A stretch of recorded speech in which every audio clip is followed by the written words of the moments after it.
Good morning guys. तो आज हम हिस्ट्री कर रहे हैं एनसीईआरटी तमिलनाडु और 10+1 की। इसका पहला चैप्टर है India geographical features and there impact on history. तो ऐसा कहा जाता है कि हिस्ट्री की दो आंखें होती हैं। पहली क्रोनोलॉजी, यानी पहले कौन सा राजा आया, फिर कौन सा राजा आया, और दूसरी ज्योग्राफी। अगर दूसरे शब्दों में कहा जाए तो हिस्ट्री के दो पहलू होते हैं, एक टाइम और दूसरा स्पेस। और ये हिस्टोरिकल प्रोसेस को समझने में कारगर होते हैं। एक देश की ज्योग्राफी उसके हिस्टोरिकल इवेंट्स को डिटरमाइन करती है। जो भारत का इतिहास है वो भी इसकी ज्योग्राफी से प्रभावित है। इसीलिए अगर हमने भारत के इतिहास को समझना है तो भारत की ज्योग्राफी को समझना ज़रूरी है। अब जैसा कि हमें पता है कि जो इंडियन सब कॉन्टिनेंट है वो एक अपने आप में एक ज्योग्राफिकल यूनिट है। इसके तीन मेजर रीजन्स हैं। एक तो नॉर्थ में हिमालयाज़, उसके बाद नॉर्थ में ही हिमालयाज़ के जस्ट साउथ में इंडो गंजेटिक प्लेन्स, और साउथ में सदर्न पेनिनसुला। इस सब कॉन्टिनेंट में 5 कंट्रीज़ हैं: इंडिया, पाकिस्तान, बांग्लादेश, नेपाल और भूटान। जो इंडिया है वो इन सब में हमें पता है सबसे बड़ा है। इंडिया इन सब में बड़ा है और इसमें 29 स्टेट्स और यूटीज़ हैं। 2001 सेंसस में इंडिया की पॉपुलेशन 100 करोड़ या 125 करोड़ जो कि हमें बताई जाती है। हिमालयन माउंटेन्स की बात करें, ये इंडिया के नॉर्थ में है।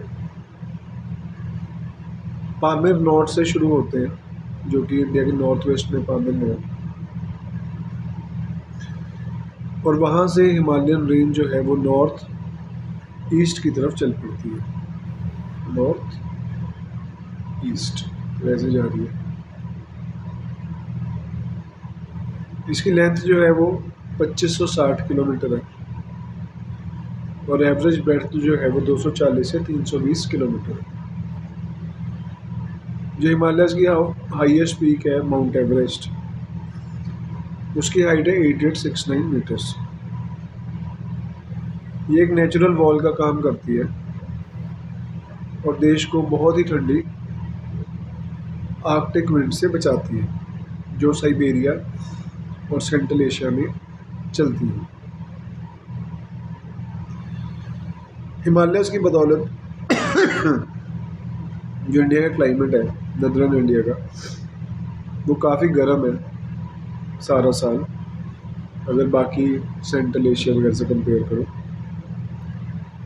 जो हिमालयन रीजन है वो इनहॉस्पिटेबल है, सर्दियों में और बर्फ़ से ढका रहता है। पहले ये सोचा जाता था कि हिमालयाज़ एक नेचुरल बाउंड्री है और कोई भी यहाँ से नहीं आ सकता, लेकिन हुआ क्या कि नॉर्थ वेस्ट माउंटेन में कुछ पासेज हैं, जैसे कि खैबर, बोलन, कुर्राम, गोमल,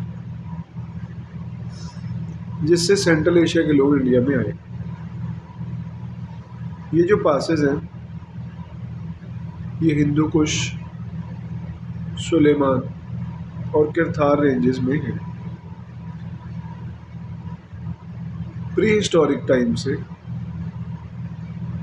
कॉन्टिन्यूसली लोग इन पासेस की इस्तेमाल करते रहे। बहुत सारे लोग इंडिया में इन पासेस से आए कुछ इन्वेडर्स और कुछ immigrants, Indo Aryans, Indo Greeks, Parthians, Sakas, Kushan, Hun, Turk India में इन पासेस से ही आए। स्वात वैली इस रीजन में है, ये भी एक इम्पॉर्टेंट रूट बनी। मैसेडोन का किंग एलेक्जेंडर स्वात वैली से आया था। इन्वेडिंग आर्मीज, मिशनरीज, तो आर्मीज के अलावा क्रिश्चियन मिशनरीज या मुस्लिम मिशनरीज और मर्चेंट्स भी, सॉरी क्रिश्चियन मिशनरीज तो नहीं होंगे, तो यहाँ मिशनरीज का मतलब मुस्लिम मिशनरीज ही होंगे। तो आर्मीज के अलावा मिशनरीज और व्यापारी भी इन रूट से इंडिया में आए। इसीलिए ये जो पासेज है नॉर्थ वेस्ट माउंटेन्स में, इन्होंने हमारा कॉन्टैक्ट सेंट्रल एशिया से बनाया। कश्मीर के नॉर्थ में एक रेंज है जिसका नाम है कराकोरम। यहाँ पे वर्ल्ड की सेकंड हाईएस्ट पीक, जिसे गॉडविन ऑस्टिन या K2 कहा जाता है, वो मिलती है।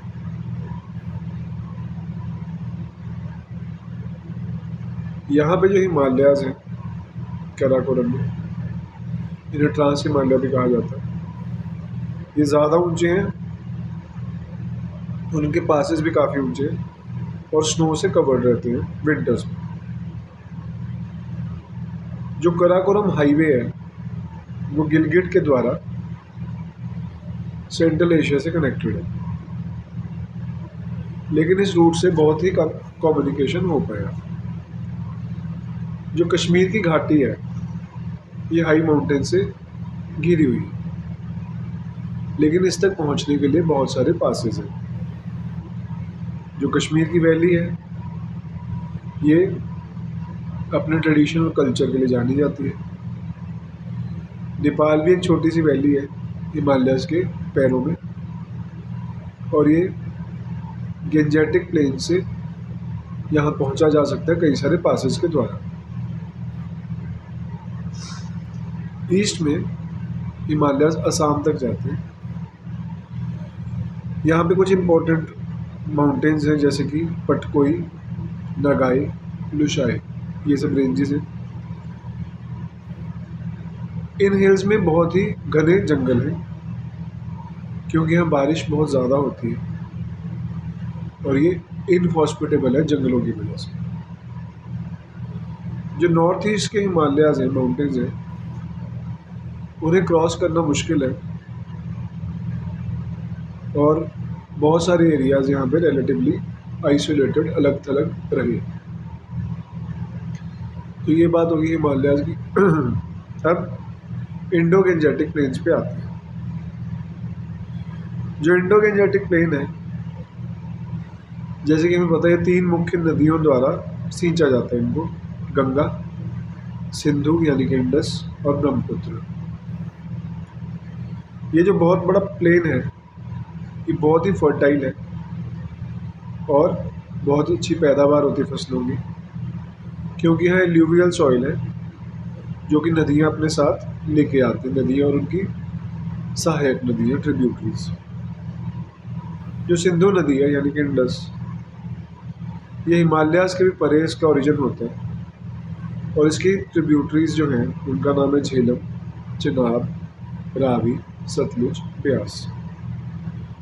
पंजाब का जो प्लेन है वो इंडस रिवर सिस्टम यानी इंडस और इसकी सहकारी नदियों द्वारा सींचा जाता है।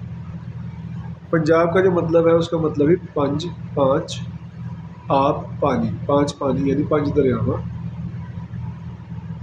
सिंध जो है ये इंडस की लोअर वैली में आता है। तो एक तो सिंधु नदी है और एक सिंध एरिया है पाकिस्तान में, जो पंजाब के बिफोर पार्टीशन जो पंजाब है उसके नीचे सिंध एरिया आता था पाकिस्तान में, सिंध। तो इंडस का जो प्लेन है बहुत ही फर्टाइल है।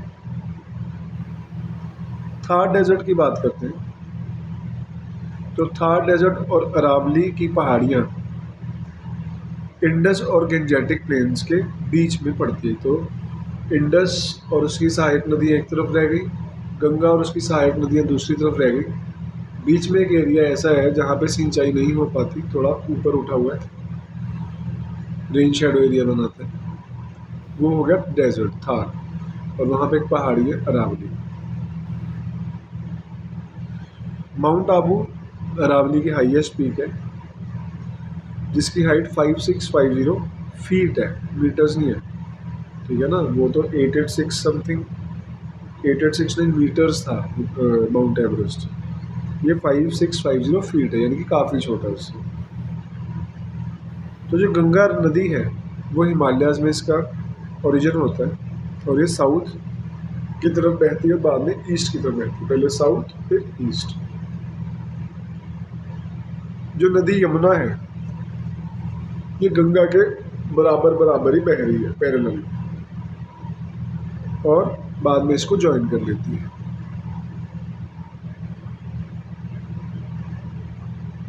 दो नदियों के बीच का जो एरिया होता है, ये दो नदियाँ जा रही हैं ये, और इनके बीच का जो एरिया है ये वाला, इसे दो आब कहते हैं, यानी कि दो तरफ पानी।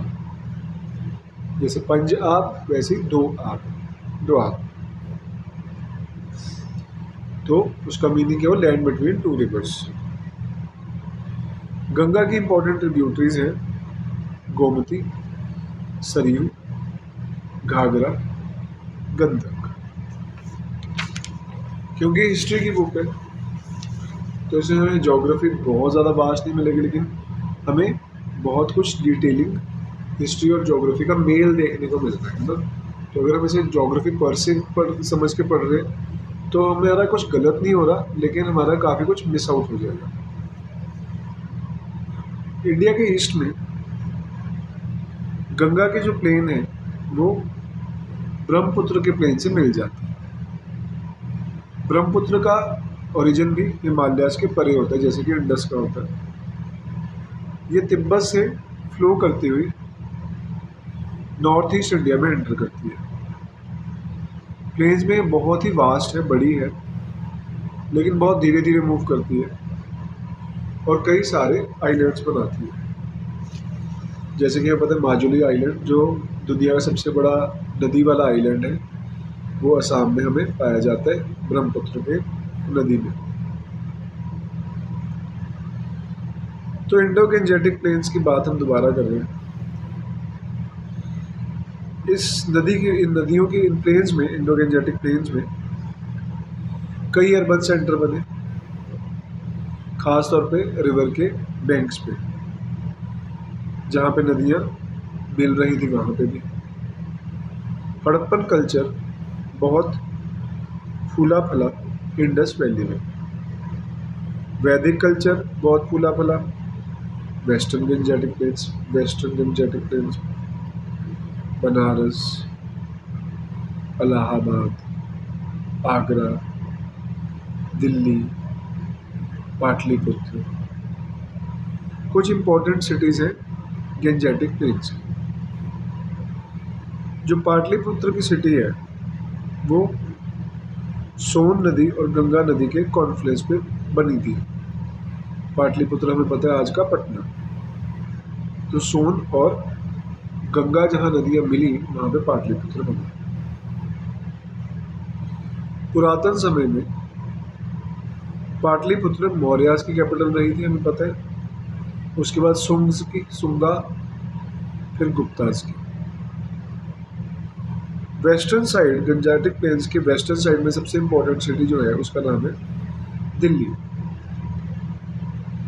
इंडिया के सबसे डिसिसिव बैटल्स जैसे कि कुरुक्षेत्र, तरेन 1191 और 1192, पानीपत 1526, 1576 और 1761 दिल्ली के पास ही हुई। और इसके अलावा फॉरेन इन्वेडर्स का भी बहुत इंटरेस्ट रहा इंडो गैंजेटिक प्लेन्स में, क्योंकि यहाँ पे फर्टिलिटी सॉइल की बहुत ज़्यादा थी, जिसकी वजह से पैसा ज़्यादा था लोगों के पास। तो इम्पोर्टेंट पावर्स ने यहाँ पे युद्ध किए, है ना। खास तौर पे गंगा यमुना दोआब, दोआब हमने समझ लिया गंगा और यमुना के बीच का जो पोर्शन है, गंगा यमुना दोआब, ये बहुत ही ज़्यादा एक ल्यूक्रेटिव एरिया था। लोग इसके पीछे बहुत लड़ाई झगड़े मारपीट युद्ध करते थे। जो नदियाँ थी इस रीजन में वो कम्युनिकेशन और कॉमर्स का काम करती थी, व्यापार के लिए इनका इस्तेमाल होता था, आने जाने के लिए इस्तेमाल होता था। पुराने टाइम में, पुरातन समय में सड़कें तो नहीं होती थी इतनी अच्छी, तो लोग किश्तियों द्वारा मूवमेंट करते थे। तो ईस्ट इंडिया कंपनी के आने तक नदियों की इम्पोर्टेंस बहुत ज़्यादा थी। आगे चलते हैं, सदर्न पेनिनसुला, विंध्या और सतपुड़ा माउंटेन्स जो हैं, और इसके साथ साथ नर्मदा और ताप्ती नदियाँ जो हैं, ये चारों फीचर्स, विंध्या, सतपुड़ा, नर्मदा, ताप्ती, ये चारों फीचर डिवाइडिंग लाइन बनाते हैं नदरन और सदर्न इंडिया के बीच में। जो साउथ का प्लेट्यू है, यानी कि वो थोड़ा ऊपर उठा हुआ है प्लेन से, तो अगर हम बात करें ये माउंटेन्स, ये प्लेन्स और ये प्लेट्यूज, ठीक है। तो जो प्लेट्यू है विंध्या के साउथ में, इसे दक्कन प्लेट्यू या डेक्कन प्लेट्यू कहते हैं। ये ज्वालामुखियों द्वारा बना है, वॉल्केनिक रॉक से बना है, और इसकी कॉन्फ़िगरेशन नॉर्थ के माउंटेन से अलग है, क्योंकि इन रॉक्स को काटना आसान है। बड़ी इंपॉर्टेंट पॉइंट है, हिमालयाज़ के मुकाबले में डेक्कन के जो प्लेट्यू की रॉक्स हैं उनको काटना आसान है। इस वजह से यहाँ पे बहुत सारे पत्थरों को काट काट के मोनेस्ट्रीज और मंदिरों का निर्माण किया गया। दक्कन प्लेट्यू के एक तरफ ईस्टर्न घाट्स हैं, एक तरफ वेस्टर्न घाट्स। जो कोरोमंडल कोस्ट है वो ईस्टर्न घाट्स और बे ऑफ बंगाल के बीच में है। तो जो कोरोमंडल कोस्ट है उसके तरफ पहाड़ है, ईस्टर्न घाट्स, ये कोरोमंडल कोस्ट हो गया, और इधर पानी बह रहा है, Bay of Bengal, Bay of Bengal, Coromandel और ये पहाड़, ईस्टर्न घाट्स। जो वेस्टर्न घाट्स है वो अरेबियन सी के साथ साथ है, और तो ये समुंदर हो गया अरेबियन सी, और ये वेस्टर्न घाट्स खड़े हैं, और इनके बीच में जो पोर्शन है कुछ प्लेन एरिया पड़ता है इन दोनों के बीच में, पहाड़ों के इधर समुंदर के साथ, उसको कहा जाता है कोंकण। कोंकण कहाँ तक, बिल्कुल नीचे से लेके थोड़ा ऊपर आएंगे गोवा तक तो ये कोंकण है, और उसके थोड़ा ऊपर चले जाएंगे तो वो कनारा, कन्नड़ से कनारा कहा जाता है। और कनारा, कोंकण, और बिल्कुल नीचे जो पोर्शन है उसे कहा जाता है मालाबार। तो जो वेस्टर्न कोस्टल प्लेन्स है इनकी अगर हम बात करें तो मालाबार छोटा सा यहाँ पे, कोंकण और कनारा, और ईस्टर्न की बात करें ईस्टर्न कोस्टल प्लेन्स की तो सारा का सारा कोरोमंडल। तो वेस्टर्न घाट्स जो हमें पता है उसमें कुछ पासेस हैं जिनके नाम है जुन्नार, कन्हेड़ी और करले।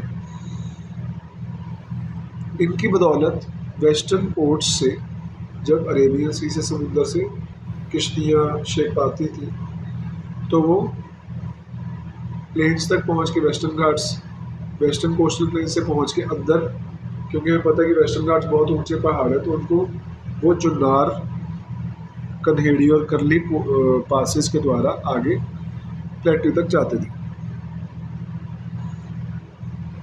तो जो डेक्कन प्लेट्यू है, इसने नॉर्थ और साउथ इंडिया के बीच एक ब्रिज का काम किया। लेकिन विंध्या माउंटेन्स में बहुत ही ज़्यादा घना जंगल है, जिसकी वजह से यहाँ पे सेंचुरीज भी हमें पता है, जिसकी वजह से ये एरिया आइसोलेटेड हो गया नॉर्थ इंडिया से।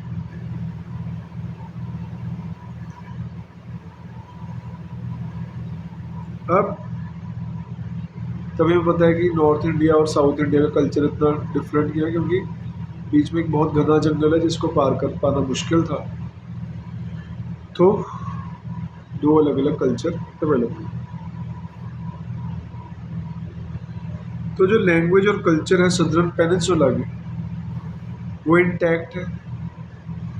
क्यों? क्योंकि वो जोग्राफिकली आइसोलेटेड रहा नदरन इंडिया से, संस्कृत से, इंडो आर्यन से, मुगलों से भी कुछ हद तक, क्योंकि बीच में घना जंगल आ गया था। सदर्न एंड, बिल्कुल साउथ के एंड में एक पास है जिसे बोलते हैं पलघट या पलक्कड़। ये घाट से होता हुआ, ये तो घाट से ना, ये वेस्टर्न आ रही है, ईस्टर्न आ रही है, यहाँ जुड़ गए। तो यहाँ पे एक पास है जिसका नाम है पलघट। तो ये कावेरी वैली तक, मालाबार कोस्ट तक जाती है। तो इसके इधर यहाँ पे कावेरी वैली है जहाँ पे ट्रायंगल है, और इसके नीचे यहाँ पर नीचे क्या है, मालाबार कोस्ट। हमने किया था ना, बिल्कुल नीचे मालाबार कोस्ट है जहाँ पे इंडिया मिल रहा है। अगर मैं बनाऊँ तो, अगर हम इसको बनाएं तो ये मालाबार और ये मालाबार, ये कावेरी वैली, और ये एक गैप आ गया जिसका नाम है पलघट। ठीक है, कावेरी वैली, मालाबार, पलघट, और यहाँ इंडियन ओशन। समझ आया कुछ कुछ? आगे चलते। तो जो पलघट पास है, ये इंपॉर्टेंट ट्रेड रूट होता था इंडो रोमन्स के लिए एशियन टाइम्स में। इंडो रोमन कौन थे, आगे देखेंगे। अनाई मुदी जो है वो सदर्न पेनिनसुला की हाईएस्ट पीक है। डोदा बेटा वेस्टर्न घाट्स में एक और इम्पोर्टेंट पीक है। ईस्टर्न घाट्स ज़्यादा ऊंचे नहीं हैं और इसमें बहुत सारे गैप्स हैं, बहुत सारी ओपनिंग्स हैं, क्योंकि ज़्यादातर नदियाँ ईस्टवर्ड्स होती हुई बे ऑफ बंगाल में गिरती हैं। कुछ पोर्ट सिटीज़ के नाम जैसे कि अरिकामेडु, ममल्लापुरम और कवेरीपट्टनम कोरोमंडल कोस्ट में थे। तो ये पुरानी एशियन सिटीज़ हैं, अरिकामेडु, ममल्लापुरम और कवेरीपट्टनम। सदर्न पेनिनसुला की जो रिवर्स हैं, मेजर रिवर्स हैं, वो लगभग पैरेलल फ्लो करती है। जो महानदी है वो इस पेनिनसुला का ईस्टर्न एंड है। ठीक, यहाँ पे ईस्ट में कहीं ख़त्म हो जाता है महानदी पे सदर्न पेनिनसुला।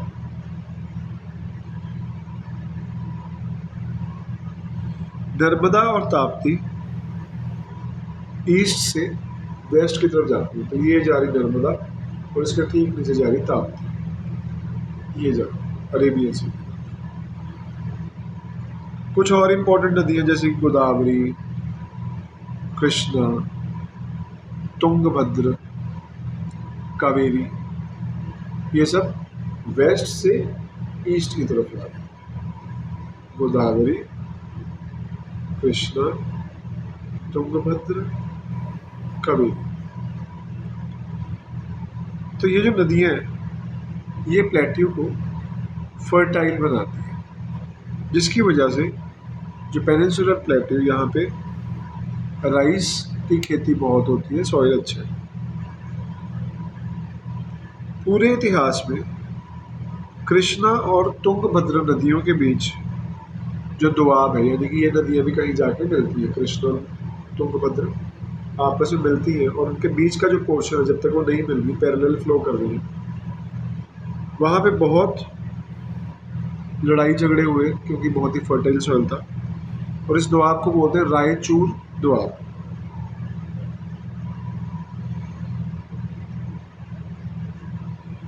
तो जो डेल्टिक प्लेन्स हैं, इन नदियों ने जो डेल्टा बनाए, वहाँ पे कुछ प्लेन्स बनाए,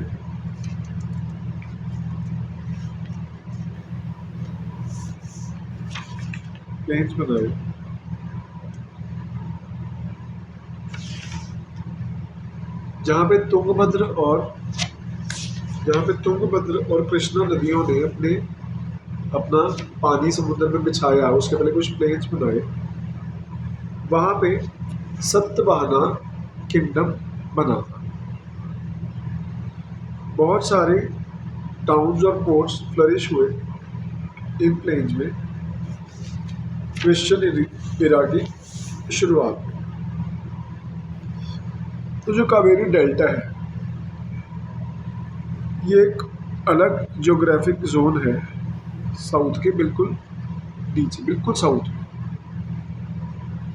यहाँ पे चोला पावर ने अपना वर्चस्व बनाया।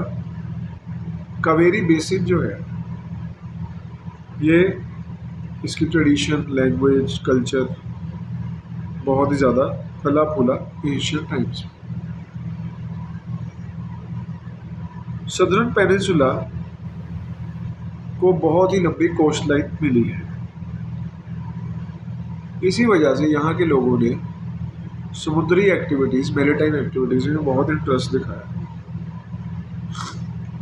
एक बहुत ही बड़ा ट्रेड और कमर्स का काम सी वेज से हुआ बहुत ही पहले टाइम में।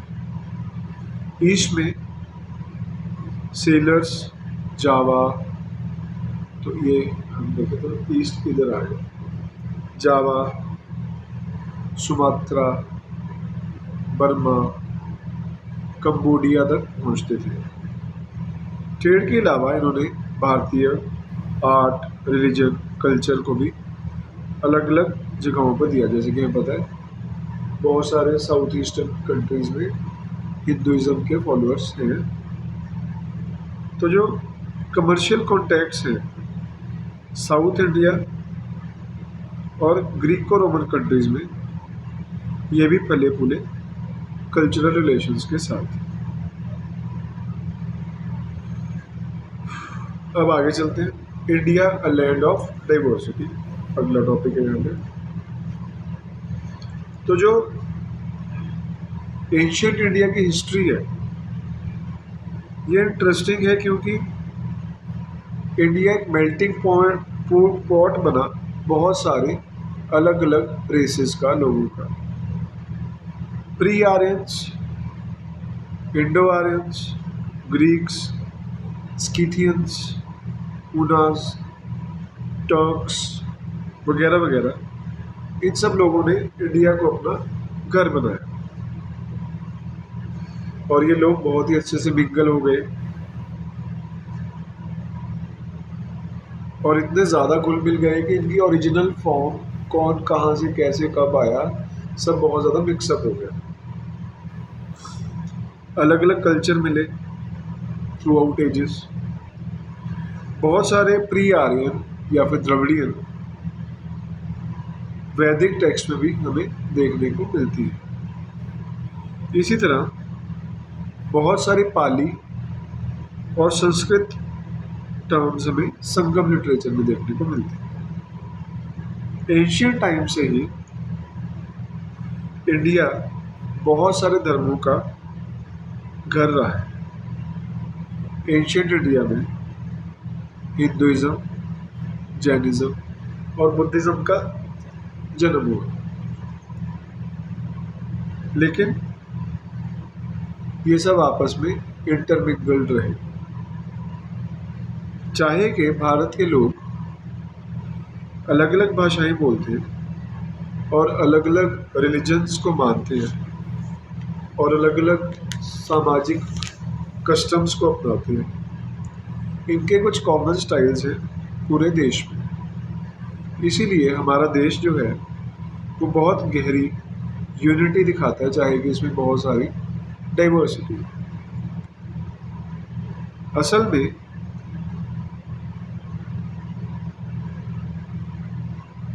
आगे चलते हैं। जो भारतवर्ष है यानी कि लैंड ऑफ भारत, ये पूरे भारतवर्ष को नाम दिया गया, पूरे इंडियन सब कॉन्टिनेंट को नाम दिया गया। तो यहाँ पे एक ट्राइब होती थी भरत करके, भरताज। हमारे एशियंट कवि, फिलोसफर्स, राइटर्स, उन सब ने इंडियन सब कॉन्टिनेंट को एक ही यूनिट देखा है। जो पॉलिटिकल यूनिटी हमें दो बार देखने को मिली एशियन इंडिया में, एक मौर्याज के टाइम और दूसरी गुप्ताज के टाइम। जो भारत की यूनिटी है वो फॉरेनर्स ने भी रिकॉग्नाइज की। वो पहली बार कांटेक्ट में आए सिंधु के लोगों को मिलते हुए, सिंधु यानी कि इंडस के लोगों को मिलते हुए, और इसीलिए फॉरेनर्स ने पूरे देश को सिंधु नदी के नाम पे नाम दिया। तो जो वर्ड हिंद है वो संस्कृत टर्म सिंधु से लिया गया है और बाद में इसे इंडिया ग्रीक में और हिंद पर्शियन और अरेबिक लैंग्वेज में कहा जाने लगा। बहुत सारी लिंग्विस्टिक और कल्चरल यूनिटी के लिए बहुत सारी एफर्ट्स की गई बहुत पहले से। 3rd सेंचुरी BC में प्राकृत लैंग्वेज जो थी वो देश में आम बोले जाने वाली भाषा यानी कि लिंगुआ फ्रैंका थी।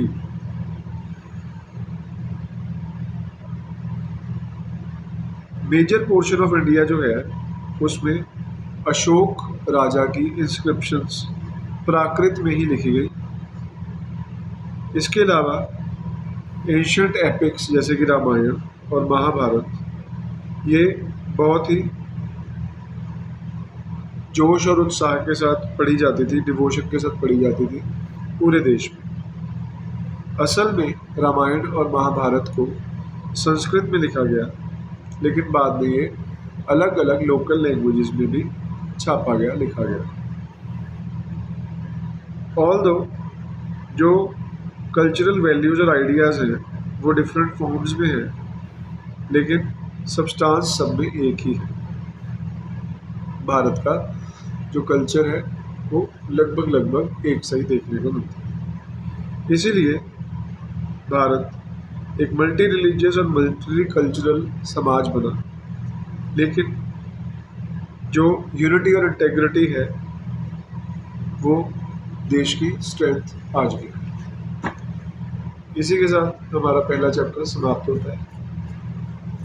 तो कुछ क्वेश्चंस दिए पीछे कि अलेक्जेंडर मैसेडोन कौन सी जगह से आया, तो स्वात वैली से आया। दो नदियों के बीच में एरिया को क्या कहते हैं, दोआब कहते हैं। रिवर गंगा कहाँ पे राइज करती है, हिमालयाज में गंगोत्री है, पर इसमें तो नहीं दिया हुआ। हाईएस्ट पीक सदर्न पेनिनसुला की कौन सी है, हनाई नदी है। मैच है माउंट एवरेस्ट का है हिमालयाज में, माउंट आबू का है अरावली में, दोदा बेटा का है वेस्टर्न घाट्स में, गॉडविन ऑस्टिन का है कराकोरम। सही गलत है। नर्मदा नदी ईस्ट से वेस्ट की तरफ जाती है, ईस्ट से वेस्ट नर्मदा, तो ये सही है, ईस्ट से वेस्ट की तरफ जा रही है। कावेरी साउथ से नॉर्थ की तरफ जाती है, नहीं तो नॉर्थ से साउथ जाती है।